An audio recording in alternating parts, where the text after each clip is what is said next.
Bueno, estamos en Nueva York otra vez, y esta vez en el centro de posgraduados de la City University de Nueva York, que está delante del Empire State. Y hemos venido a esta universidad porque aquí está un profesor, el profesor Joe Dowben, que es, sin lugar a dudas, el matemático que mejor ha sabido explicar a sus alumnos primero y a muchas audiencias, incluidas las de la BBC después y la nuestra, por qué las matemáticas y la ciencia surgieron para resolver problemas muy concretos y cotidianos de la gente, para medir los espacios en que habitaban, los espacios que trabajaban, para medir con una estaca la distancia a la que estaba el sol, y de eso es de lo que va hoy Redes.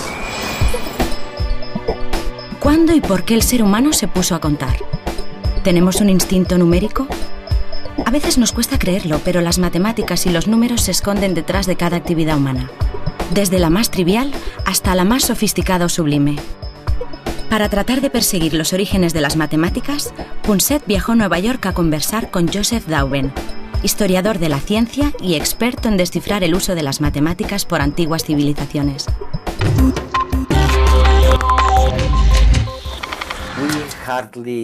Ahora apenas sabemos, por primera vez, cuándo empezamos a hablar, los orígenes del lenguaje. Tuvieron que pasar cantidad de cosas a nivel biológico antes de que empezáramos a hablar. La caída de la laringe, bueno, cantidad de cosas. Ahora parece que sabemos o pensamos que quizás ocurrió hace unos 100.000 años. Unos 100.000 años antes de Cristo, digamos. Pero no sabemos nada, al menos en cuanto al ciudadano medio se refiere, sobre los números y las matemáticas. ¿Cuándo empezaron a contar? 1, 2, 3... ¿Y por qué era tan necesario como el propio lenguaje? Esta es mi primera pregunta, Joe. Sí, los números nos rodean. Y damos por sentado que cuando miramos a un grupo de gente, podemos contar. 1, 2, 3, 15, calculamos cientos o miles quizás. Pero el origen de los números, como el origen de casi todo, está embebido en la mitología. Aunque estos orígenes se pierden porque todo empieza a consignarse muy tarde, al menos en términos de sociedad civilizada. Probablemente uno de los ejemplos más primitivos de números lo encontramos en esta tabla de arcilla babilónica. ¿Que es de hace 3.000 años? Probablemente es del 1500 a.C. ¿Y qué grababan aquí? Lo que ves aquí se conoce como triples pitagóricos y su nivel matemático es bastante avanzado, pero los números que están representados son bastante sencillos. De hecho, son dos. Hay uno que representa la unidad y otro que representa las decenas. Esto nos dice algo sobre el origen de los números y cómo empezamos a contar. No siempre con base 10, que es el sistema que ahora damos por supuesto.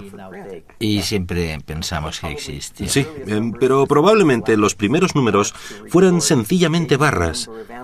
Barras para llevar un registro, por ejemplo, del número de animales muertos durante la cacería o la recurrencia de las 4 lunas para elaborar una especie de calendario básico. Los indios en Sudamérica, los incas, solían atar nudos, lo que llamaban quipus, para llevar las cuentas y los registros. De modo que hay diversos modos de desarrollar un concepto rudimentario de aritmética. Pensemos en nuestro número 1, es una barra. Y en China, el número 1 es simplemente una línea horizontal. El número 2 son 2 líneas horizontales. El número 3 son 3 líneas horizontales.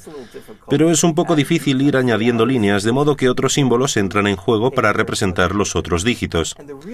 Y el kit de la cuestión, cuando ya existen los números, es hallar la manera de manejarlos, es decir, sumar, restar, multiplicar y dividir. Y cuando nos fijamos en los antiguos egipcios, los babilonios, los romanos, los griegos, los chinos, todos han desarrollado este tipo de sistemas. Porque siempre estaban midiendo cosas, ¿no? Así es. Las matemáticas se revelaron como una necesidad práctica de la sociedad corriente. ¿Qué caray estaban haciendo aquí en este grabado, por ejemplo? Vamos a ver, Eduardo. Mira, se trata de otro dibujo que ya sabía yo que te parecería interesante. Si vas al Museo de Arte Metropolitano de Nueva York, verás estas reproducciones que proceden de una de las primeras expediciones que el Metropolitano envió a Egipto. Las reproducciones se encontraron en tumbas en el Valle de los Reyes, cerca de Luxor. Muestran a los supervisores de las tierras, los conocidos como agrimensores, y se puede ver que llevan cuerdas. Estas cuerdas se utilizaban para medir las parcelas. Tienes razón. De hecho, se pueden ver las cuerdas, ¿no? Sí, eso es. Y llevan la cuerda así. Si acudimos a la Biblia, veremos que se habla de los tensores de cuerdas. Los indios tenían estos tensores de cuerdas. Los chinos utilizaban las cuerdas para medir la tierra. Si pensamos que uno de los teoremas más antiguos de la geometría que todos los niños aprenden, como el teorema de Pitágoras... El teorema de Pitágoras, sí, recuerdo. Eso es, vamos a ver. Tenemos un triángulo básico, un triángulo rectángulo. Si un lado mide 3 y el otro 4, entonces la hipotenusa será 5. Y en griego, la palabra hipotenusa quiere decir lo que se estira a lo largo de. Y una de las cosas que creo que es realmente interesante en cuanto a la historia de las matemáticas, si nos fijamos en las matemáticas chinas, es que los chinos también tenían este concepto del triángulo rectángulo. Conocían el equivalente del teorema de Pitágoras, pudieron probar que era cierto. ¿Cuál crees que fue el nombre que le dieron a la hipotenusa? Se llama xian, y xian quiere decir un cordón que se estira. Lo mismo. Eso es. De modo que el hecho de tensar la cuerda o supervisar la tierra es algo común a todas estas culturas. Simplemente refleja una necesidad cultural práctica que los lleva directamente a las matemáticas.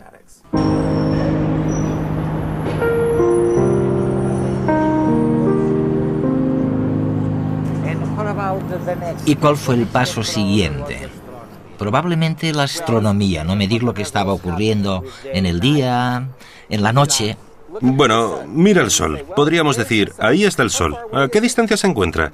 En principio podríamos medirla o encontrar maneras de hacerlo, cogiendo un polo como este, y ver la distancia a la que quedan las sombras que proyecta el Sol. ¿Mediríamos la distancia? ¿Lo probamos? Sí. Vamos a ver, Eduardo, vamos a hacer un pequeño experimento. Si quieres ver a qué distancia se encuentra el Sol, coges un palo como este. Mides la distancia aquí. Bueno, es la misma que esta línea. Usamos la trigonometría y podemos calcular a qué distancia se encuentra el Sol. Solo utilizando estos simples cálculos. Y así es como se utilizaban las matemáticas hace miles de años, ¿no? Sí. Con triángulos muy simples. Lo encontramos en los antiguos griegos también. Es algo que nos rodea. Y cuando pensamos en ello, veremos que se produce de forma muy natural. Es simplemente una aplicación muy sencilla, con resultados muy profundos. Contamos. 1, 2, 3. Tienen números las horas y los calendarios. Todas las medidas de las cosas. Las recetas de cocina, las postales, las direcciones. Nos sirven para medir, para establecer relaciones, para calcular cuánto tiempo nos hace falta para llegar al trabajo. Los números son los átomos de las matemáticas. El principio de todas las cosas. La regla capaz de limitar la realidad y darle orden, de hacerla comprensible. Nacemos con una capacidad innata para el procesamiento numérico. Investigaciones de psicología cognitiva han demostrado que los bebés de 6 meses ya son capaces de discriminar visualmente entre conjuntos de 2 y 3 objetos. Ese sentido numérico propició que hace 3.500 años las matemáticas se revelaran como una necesidad práctica de la sociedad corriente. Las matemáticas nacen de necesidades prácticas como la medida de campos, la administración de rebaños, la observación de los astros. Y el uso de números para todas esas actividades se vuelve sistemático ya en las primeras civilizaciones, en Egipto y Mesopotamia, que cuentan con sistemas de numeración sofisticados que se desarrollan en paralelo con los sistemas de escritura. De hecho, no es casual que la escritura y la notación numérica nazca entonces. En Grecia el número alcanza una categoría casi mágica, divina, con los pitagóricos. En el siglo III a.C., los matemáticos y filósofos griegos se dan cuenta de que no todo es posible reducirlo a números, que problemas muy simples de tipo geométrico, como la medición de la diagonal de un cuadrado, son insolubles, no tienen solución numérica. Los griegos expresan esa imposibilidad con el término irracional.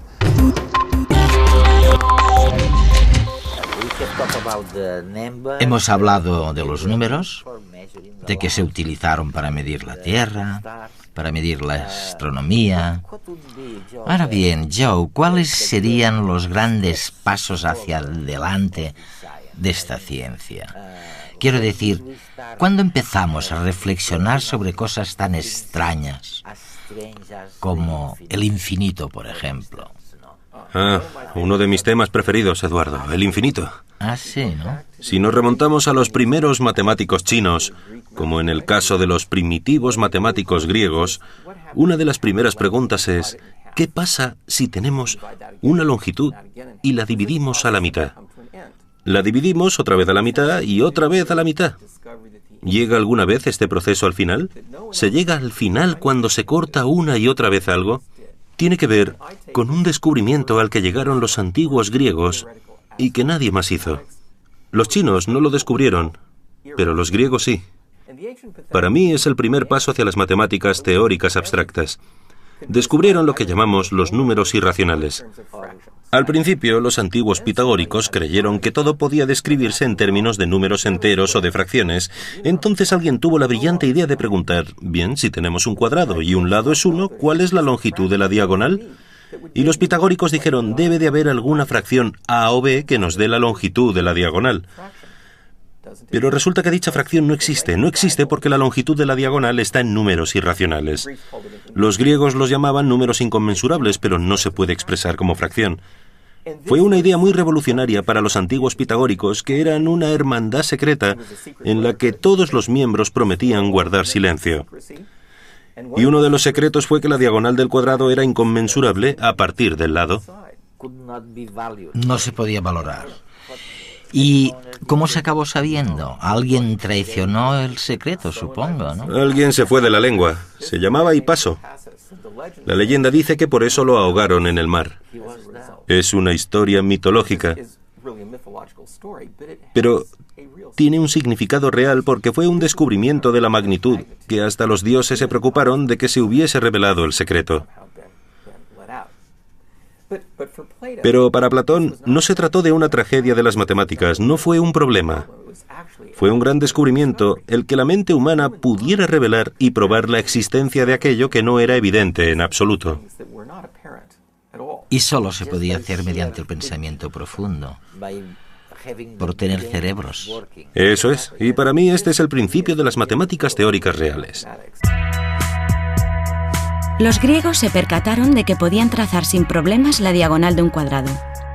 En cambio, si querían cuantificarla tomando una unidad como medida y cogían una vara, fuera del tamaño que fuera, y la intentaban colocar un número entero de veces sobre ella, veían incrédulos que simplemente era imposible. Para los griegos aquel era un problema abstracto, teórico, y provocó que las matemáticas se extendieran en dos. Por un lado se situó todo aquello que se podía contar, que crecía de uno en uno, como los números. 1, 2, 3, 4. Y al otro lado, aquello que aumentaba de forma continua, como el área de un cuadrado o el volumen de una esfera. Esta división persistió durante siglos e incluso se tradujo a nivel social. Las matemáticas del número se relacionaron con los oficios y las cosas prácticas, mientras que las matemáticas de la geometría, mucho más abstractas, se vincularon a la filosofía e intentaron buscar razones para explicar cómo es el mundo. La percepción actual de que los números y las matemáticas nos rodean, condicionan nuestra vida, nuestra economía, está directamente relacionada con el auge de los métodos numéricos, la investigación operativa, la estadística a raíz de la Segunda Guerra Mundial. Es un momento en el que los matemáticos empiezan a desempeñar un papel importante en todos esos ámbitos y especialmente también con el desarrollo de la informática. La matemática, los números, los dígitos acabarán permeando toda nuestra actividad. Las matemáticas son el motor que hace que nuestro mundo funcione. Son la base de las resonancias magnéticas nucleares que se utilizan en medicina para estudiar los tumores. También la base de los ordenadores. La bolsa y las altas finanzas se basan en complejas operaciones matemáticas. También las redes de telefonía. Y el GPS que utilizamos para orientarnos en una nueva ciudad. Y es que, en definitiva, las matemáticas son la solución que tiene el ser humano para resolver las necesidades y problemas a los que se va enfrentando cada día. Entonces, Joe, digamos que las matemáticas se convierten en una ciencia, una forma superior de pensar. ¿Cuál sería el paso siguiente? ¿El tiempo infinito? ¿El espacio infinito? Creo que pasamos de un mundo finito a un universo infinito. Probablemente y psicológicamente sea el paso más importante. Tenemos ese concepto cerrado del mundo de Ptolomeo. Esa esfera de cristal cerrada es un bonito mundo finito. Y de repente llega Copérnico y dice que tenemos el Sol en el centro. Y la rotación de la Tierra explica el aparente movimiento de las estrellas. Ya no hay una esfera cerrada, sino que el universo es infinito. Está por todas partes. El ser humano está en medio de todo esto, pero nadie sabe exactamente dónde. Y es un concepto que desconcierta. Por primera vez ya no saben dónde están. Efectivamente, sí. Tienen que reconsiderar de nuevo las relaciones de los individuos con el cosmos. Surgen cuestiones filosóficas, temas muy profundos, religiosos.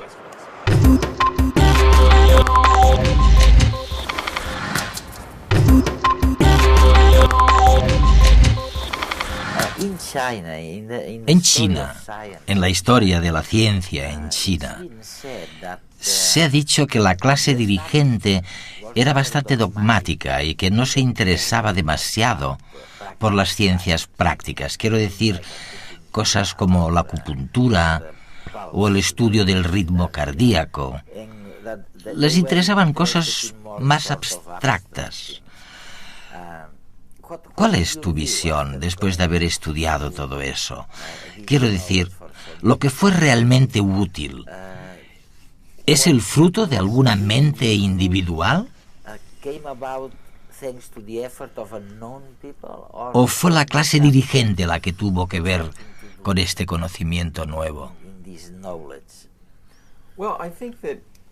Creo que los chinos son muy pragmáticos. Pero si nos fijamos en todas las culturas, todas están preocupadas por las necesidades de la vida diaria. China era una gran cultura, incluso en la antigüedad, y tenía una burocracia increíble. Dicha burocracia necesitaba gente formada, de modo que había un pequeño segmento de la población que era muy instruido, los burócratas, los dirigentes del gobierno. Eran los que se ocupaban de los impuestos, la vigilancia de la tierra. Los que medían. Eso es, las mediciones. Había graneros, se almacenaba arroz, se pagaba por el arroz. Se daba un salario a los soldados. Tenían que tener gente que se encargara de la contabilidad, de llevar los registros, de hacer todas estas cosas. Y lo hacían con cosas así. Eso es un documento muy interesante. Mira, lo voy a sacar para que lo veas, Eduardo, porque es la muestra más antigua que tenemos de las primeras matemáticas chinas. Vamos a ver, aquí tenemos tiras de bambú con problemas matemáticos.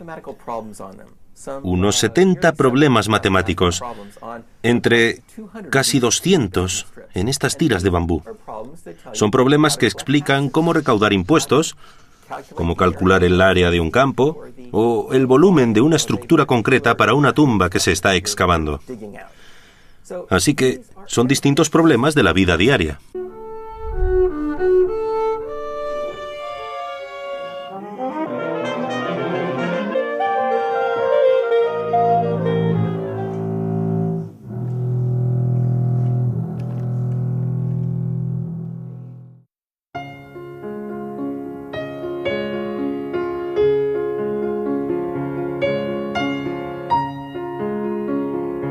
Nos entristece y nos conmueve, nos relaja, nos estimula. Actúa sobre la ansiedad y el estado de ánimo como un bálsamo. Tiene la capacidad de provocarnos euforia e incluso de aliviarnos del dolor, de producirnos placer. Y en buena medida, que nos despierte todas esas emociones o que nos parezca más o menos bella, depende de las matemáticas que contiene. El pentagrama es como una gran fórmula matemática, en la que el músico coloca los factores, que son las notas, y que reparten compases, ritmo, melodías, escalas. Pitágoras fue el primero en establecer la relación entre música y matemáticas. Se dio cuenta de que las melodías se podían medir por medio de razones de enteros, de que existía una relación entre tonos que sonaban armónicos y que los instrumentos de cuerda sonaban bien gracias a la distancia que separaba una cuerda tensa de otra.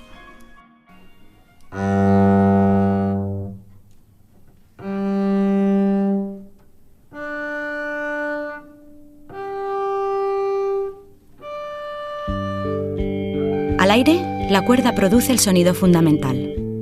Pero si la dividimos en proporciones, nos da la serie de los armónicos.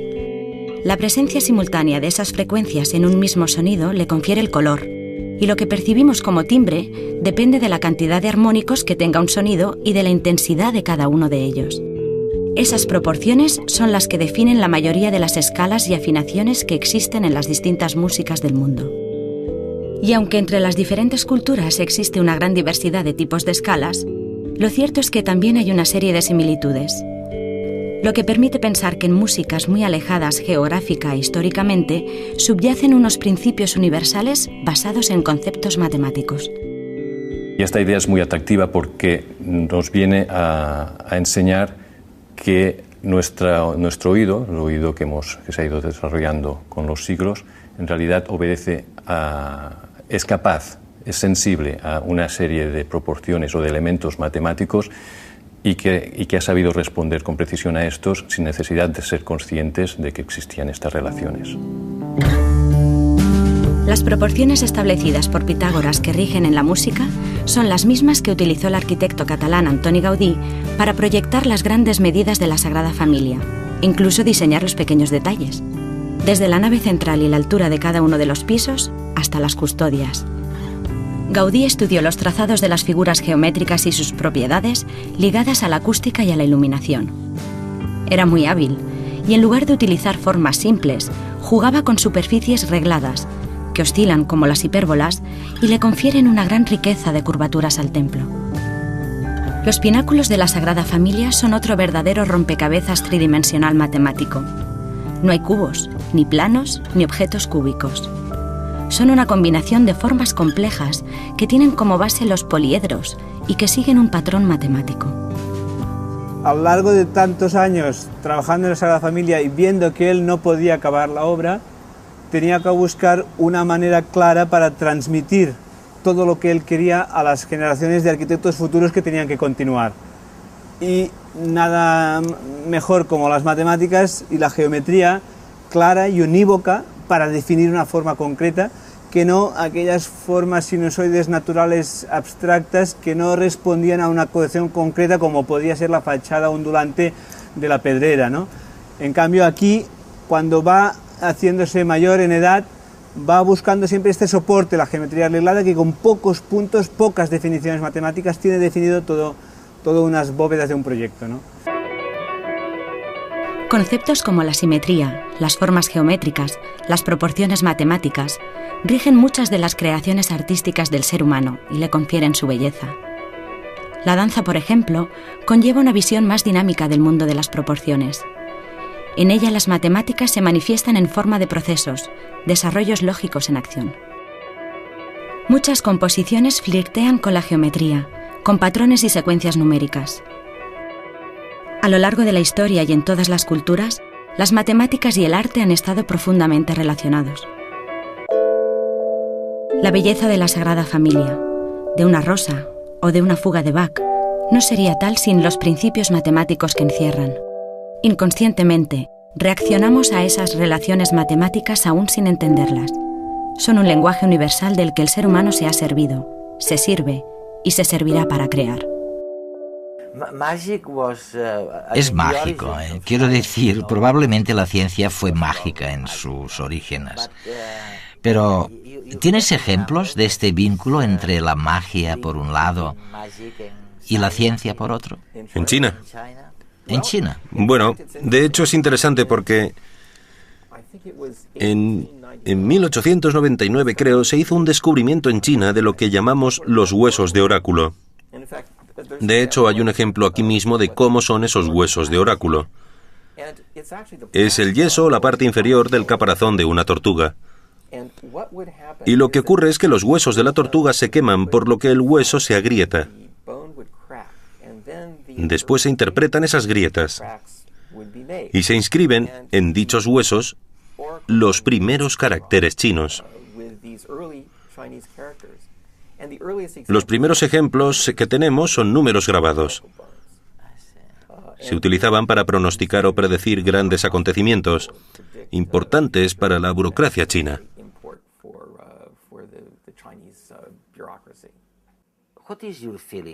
¿Qué crees? Oye, Joe, ¿crees que la religión era más poderosa en aquellos tiempos que hoy en día? ¿O que las cosas no han cambiado mucho? Es decir, ¿nos comportamos en función de lo que vemos científicamente? ¿O seguimos comportándonos en función de lo que creemos, de nuestras convicciones? Vivimos en una sociedad muy secular en muchos sentidos, mientras las sociedades antiguas de China, por ejemplo, se basaban mucho más en rituales y en derechos que había que respetar, y si no se respetaban, no había correspondencia entre el cielo y la tierra. No creo que en el siglo XXI tengamos este mismo sentido de conexión con el cielo, pero sí que creo que la mayoría de la gente tiene unos principios morales a partir de los cuales organiza su vida, ya sea mediante una religión organizada o no, ya sea con una ética personal. Creo que la mayoría tiene estos principios porque me parece que forma parte del ser humano.